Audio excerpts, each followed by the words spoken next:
Selamat siang untuk mahasiswa-mahasiswi Universitas Terbuka. Pada kesempatan kali ini, kita akan mempelajari tentang akuntansi dan auditing. Ya, jadi sebelum kita mulai, Ibu berharap kita dapat memahami apa yang menjadi perbedaan antara akuntansi dan auditing. Nah, ini kita lihat dulu slide-nya, ya. Oke, apakah semua bisa lihat? Ya. Nah, kita lihat yang pertama ya.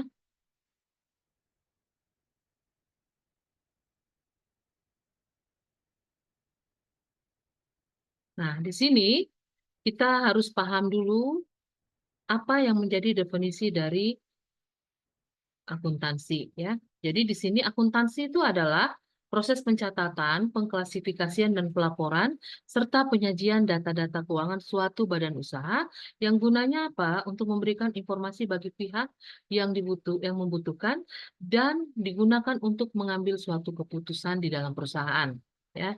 Jadi kalimat digunakan untuk mengambil suatu keputusan di dalam perusahaan itu artinya bahwa pengguna informasi akuntansi itu ada, yaitu yang pertama adalah investor, yang kedua adalah bank sebagai kreditur, yang ketiga lembaga pemerintahan, yang keempat adalah manajemen perusahaan itu sendiri. Nah, kalau investor itu untuk mengetahui keadaan keuangan perusahaan sehingga nanti dia bisa memutuskan apakah akan melakukan invest atau tidak di perusahaan tersebut. Sedangkan bank menilai sehat atau tidaknya aset sebuah perusahaan untuk menentukan besarnya pinjaman, ya. Lalu lembaga pemerintahan untuk mengetahui stabilitas dan profitabilitas perusahaan. Kemudian untuk manajemen sendiri untuk menilai operasi perusahaan itu apakah berjalan dengan baik, efisien, dan efektif, ya. Nah, di sini juga Ibu jelaskan bidang-bidang tentang bidang-bidang spesialis di akuntansi. Yang pertama adalah akuntansi keuangan yang biasa kita dapatkan pelajaran di kampus. Yang kedua adalah auditing. Yang ketiga akuntansi manajemen, akuntansi pajak, sistem akuntansi, akuntansi anggaran, akuntansi internasional, akuntansi lembaga nirlaba, akuntansi sosial, dan pendidikan akuntansi.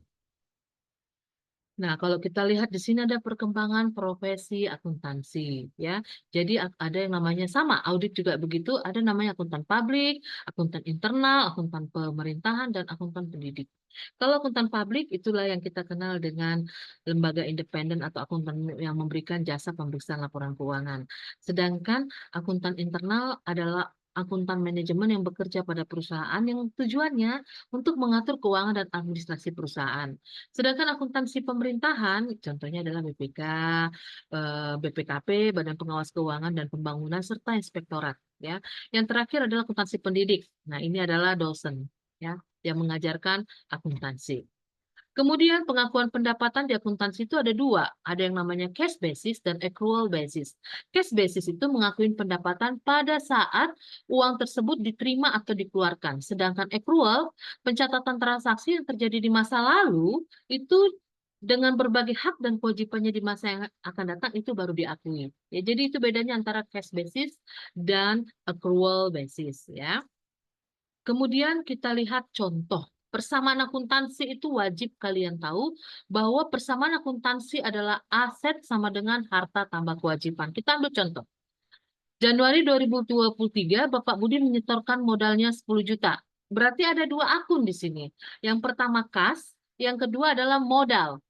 Kas itu 10 juta di debit dicatat, modal adalah 10 juta di kredit. Sehingga persamaan akuntansinya adalah kas sama dengan modal, sama-sama nilainya 10 juta. Ya, itu dia contoh kecil. Nah, saldo normal akun. Kalau aset saldo normalnya di debit, liabilitas dan ekuitas saldo normalnya di kredit. Modal saham, saldo laba, saldo normalnya adalah di kredit. Sedangkan pendapatan sama di kredit juga, tetapi beban dan dividen itu saldo normalnya di debit, ya. Itu dia. Nah, lalu kita lihat siklus akuntansi. Nah, ini nanti yang akan berbeda dengan siklus auditing. Siklus akuntansi pertama kali itu adalah transaksi. Lalu ada bukti transaksinya berupa apa? Nota, voucher, ya. Nah, bukti transaksi ini dikelompokkan dan di jurnal. Setelah di jurnal, dikelompokkan kembali dalam bentuk-bentuk akun, itulah namanya buku besar. Nah, secara ringkasnya langsung dari buku besar buat neraca saldo, akhirnya jadi laporan keuangan, ya. Itu dia siklus akuntansi, ya. Lalu apa-apa saja sih pengelompokan akun di akuntansi? Ini dia. Aset, ada aset lancar sampai kepada aset lain-lain. Posisinya di debit. Liabilitas, hutang jangka pendek, jangka panjang, ekuitas, modal saham dan saldo laba. Ini posisinya di kredit. Nah, pendapatan itu di kredit, ya, akun pendapatan. Akun beban itu di debit. Kalau dikatakan akun permanen, maka ini adalah kategori akun yang terdapat di laporan posisi keuangan. Apa aja itu? Aset, liabilitas, dan ekuitas. Sedangkan akun temporer itu akun-akun yang terdapat di laporan laba rugi komprehensif, yaitu pendapatan, beban, dan dividen. Ya, jadi itu dia. Nah, setelah kita tahu nih mengenai akuntansi, kita masuk kepada auditing. Auditing itu apa sih?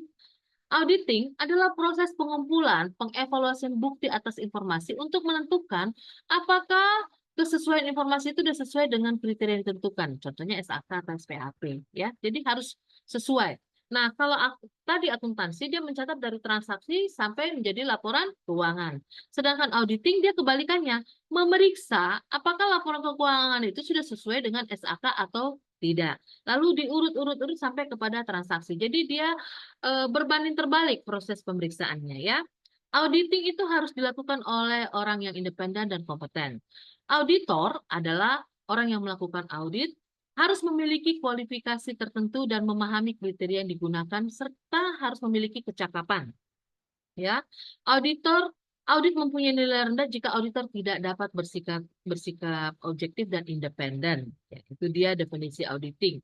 Nah, inilah dia yang Ibu bilang tadi perbedaan auditing dan accounting, ya. Jadi kalau accounting dari transaksi sampai kepada laporan keuangan. Sedangkan auditing dari laporan keuangan menuju transaksi analisa, ya. Dianalisa apakah laporan keuangan sampai kepada transaksi sudah sesuai pencatatannya sesuai dengan standar akuntansi keuangan. Nah, setelah kita mengetahui siklus auditing, kita harus paham dulu asersi manajemen, pernyataan manajemen yang terkandung di dalam laporan komponen keuangan, ya. Jadi asersi itu ada 5, keberadaan dan keterjadian, kelengkapan, hak dan kewajiban, penilaian, penyajian dan pengungkapan ini. Ini terkait dengan tujuan dari audit, ya. Apa-apa saja definisi atau keterangannya? Ya, kalau dikatakan keberadaan dan keterjadian berarti asersi ini berhubungan dengan apakah transaksi itu telah dicatat dan benar-benar terjadi selama periode tertentu. Nah, kalau kelengkapan, apakah transaksi ini memang sudah disajikan dalam laporan keuangan? Hak dan kewajiban ini maksudnya gini, apakah transaksi atau akun itu merupakan memang milik perusahaan, hak perusahaan, kewajiban perusahaan pada tanggal tertentu. Nah, kalau penilaian, asersi ini berhubungan dengan penilaian yang dicantumkan dalam laporan keuangan sebagaimana mestinya. Penyajian dan pengungkapan, asersi ini berhubungan dengan apakah komponen tertentu pada laporan keuangan itu sudah diklasifikasikan, dijelaskan, dan diungkapkan sebagaimana semestinya, ya. Jadi itu di asersi manajemen itu ada 5. Nah, kita masuk kepada standar auditing. Standar itu ada 3. Standar umum, standar pekerjaan lapangan, dan standar pelaporan. Keseluruhan dari ketiga standar ini ada 10 butir. Ya, jadi standar umum itu mengatur syarat-syarat tentang auditor. Dia harus independen, harus mempunyai kemampuan atau kecakapan. Standar pekerjaan lapangan itu mengatur pelaksanaan auditing. Lalu standar pelaporan mengatur tentang bagaimana mengkomunikasikan hasil audit melalui laporan audit kepada pemakai keuangan. Ya, itu dia. Nah, jenis-jenis audit ada 3, ya, secara umum itu ada 3, audit laporan keuangan, audit kepatuhan, dan audit operasional atau audit manajemen, ya. Kemudian tipe-tipe auditor. Nah, auditor independen inilah yang kita kenal dengan auditor yang ada dari KAP.